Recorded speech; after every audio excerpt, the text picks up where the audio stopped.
你係點樣認識司琴中心嚟參加今次嘅司琴會㗎？我係識葉叔叔，所以係啊，去介紹咁樣嘅。點認識咧？就之前讀過你哋教會即係去中心嗰啲課程啦。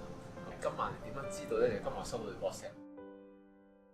咁你係咪第一次接觸關於節期嘅內容啊？之前都有聽過，有上過堂。哦，咁今次嚟再重溫一下，同埋唔同嘅導師有啲新嘅演示。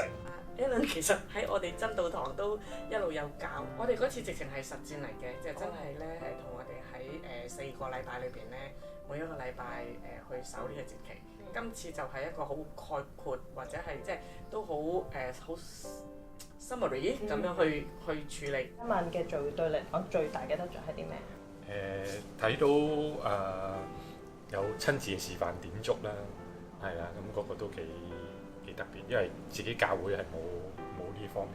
其實係有新嘢嘅，譬如話坐喺度啊，慢慢地咁樣行過去啊，咁呢一個嘅動作對我嚟講都算係新嘅。認識多咗節期嗰個啲崇拜嗰個資訊咯，同埋點得安排第時可以原來喺一個崇拜嘅流程裏邊，原來咧要除咗預備即係自己啦，同埋預備歌之外咧，原來咧好多節期嘅形式咧儀式都好重要，係依樣嘢知識係缺乏即係。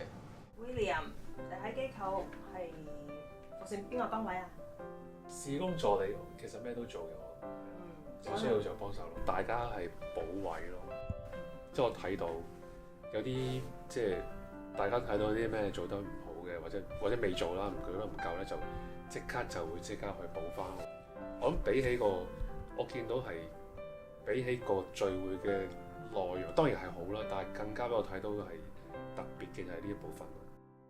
我覺得夏值司琴係我會推介嘅，因為真係幫到一啲缺乏司琴嘅教會。我覺得我哋嘅機構同其他機構唔同嘅地方就係我哋真係會，我覺得相對去真係去睇教會嘅需要，然之後去俾一啲協助支援教會咯。咁最後啦，你可唔可以講一句説話祝福我哋嘅團隊啊？可以希望主繼續使用你哋。